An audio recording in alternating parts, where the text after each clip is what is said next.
Ang hindi nila alam is may wording doon na pwede palang ibahin ng kabilang side kung ano yung gusto nila. Pwede nilang ibahin yung roles nila. So, nag-invest sila to go to the Philippines kasi nga alam nila na ang Pilipinas ay strongest region pagdating sa MLBB. So, pumunta sila dito. So, nag-invest sila dito. Now, tapos na yung NACT season nila. Tapos na yon. Susunod na yung MSC. Sa gitna doon, meron doon na akala nila, hi. So, tapos na yung NACT, magkakaroon na ng MSC, pero sa gitna nun, wala kasing nakalagay na specific sa kontrata na bawal sila maghanap buhay at magkaroon ng sponsored stream sa iba. So, syempre, ni-review muna nila yon, pati yung org nila, ni-review nun, pati yung agent nila, ni-review yung contract, pati yung players, ni-review nila yung contract. So, syempre, iniisip nila, okay, hindi pa magsisimula yon until July 2, or July 10, birthday ko yung July 2. Hindi pa magsisimula yun until July 10, tapos na yung NACT contract natin. Ay, yung sa season na yon.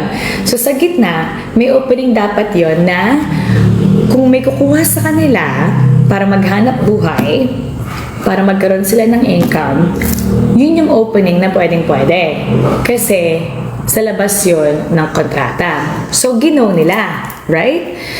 So, ginaw nila yun kasi akala nila. And, syempre, kung ang bayad is diamonds lang at may nag-offer at mukha naman pwede naman sa kontrata kasi kung hindi pwede sa kanila, then it would be specific. Respectful din naman sila in that way na hindi nila gagawin yan within the contract.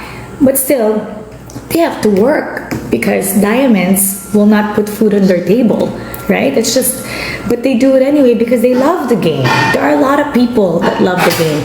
Kahit maglaro man sila ng HOK, hindi naman ibig sabihin doon, hindi nila love yung game. Kahit naman lumipat yung iba, it doesn't mean that they don't love MLBB. But at the same time, kailangan nilang mag-work. So, meron sa kanila nagkaroon ng deal. So, they took the challenge because wala doon. Again, tapos na yung NACT season.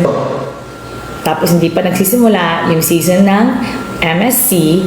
So, akala nila, this is according to Fried Chicken's YouTube. And pinakita rin naman yung kontrata.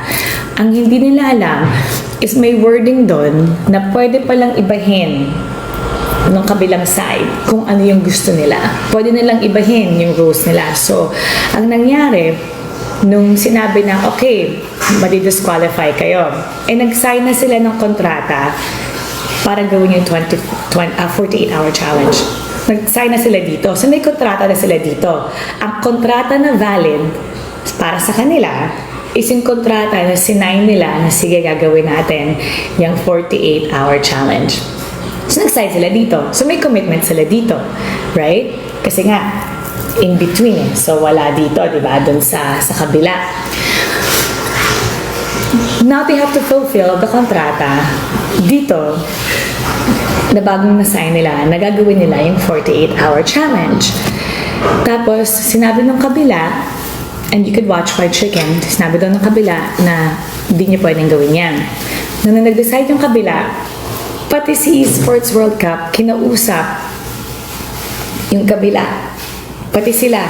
At sinabi na pwede bang gawin yun ng exception. Ayaw mag-budge ng kabila.